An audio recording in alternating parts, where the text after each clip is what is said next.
আজকে আমাকে মাঠে যে এত কষ্ট করতে হবে আমি কখনো ভাবতে পারিনি। তো বন্ধুরা, ব্যাপারটা হচ্ছে আজকে আমি মাঠে যাচ্ছিলাম, মাঠে আমাকে গরুগুলো নিয়ে যেতে হবে। আমি সাথে নিয়েছিলাম 10 টাকা দামের সিগারেট আর নিয়েছিলাম বোতল করে জল আর ছাতা। যেহেতু গরুগুলা নিয়ে আমাকে দুটো অবধি থাকতে হবে আর আমি ছাতা জল সব কিছু নিয়ে নিয়েছিলাম, আর দুটো অবধি আমি বাড়ি আসবো না। তো মাঠে এসে ভাই প্রচুর গরম করছিল, তো আমি ভাবছিলাম যে আমি ছাতা নিয়েছি, ছাতাটা ভালো করে ফুটিয়ে নেওয়া যাক। তখন ছাতাটা ভালো করে ফুটিয়ে নিয়ে ছাওয়া করে একটু বসলাম, তো প্রচুর গরম করছিল আমাকে। তারপর কিছুক্ষণ পরই শো করে হাওয়া বইতে লাগলো, আমিও চুপচাপ ছাতাটা নিচে বসছিলাম, আমাকে বেশ ভালো লাগছিল, হাওয়াটা শো করে দিচ্ছিল। তো কিছুক্ষণ পর আমার জল তেষ্টা পেয়েছিল, একটু জল খেয়ে নিলাম। আর দেখো চারিপাশটা কতটা সুন্দর লাগছিল, শো করে হাওয়া দিচ্ছিল, খুব বেশ ভালো লাগছিল আমাকে নদীর পাশে বসে থাকতে। আমাদের নদীটাও কতটা বড়, যখন নদীতে বান পায় না তখন এতটা ভয়ঙ্কর লাগে, তোমরা নিজে দেখলেই বুঝতে পারবে। তো কিছুক্ষণ পর আমি চিড়ে প্যাকেটটা ছিঁড়ে ফেলি, যেহেতু আমি কিছু খেয়ে আসিনি, আমার প্রচুর খিদেও পেয়ে গেছিল। চিড়েটা খেতে খুবই ভালো লাগে, সেই জন্য আমি এটা নিয়েছিলাম। এটার দাম পড়েছিল 10 টাকা।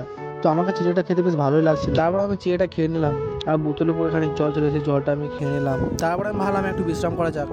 তারপর শুয়ে থাকতে থাকতে মনে পড়লো যে আমার ছাগলগুলো আছে, সেগুলো দেখতে হবে, পালিয়ে গেলে আর খুঁজে পাবো না।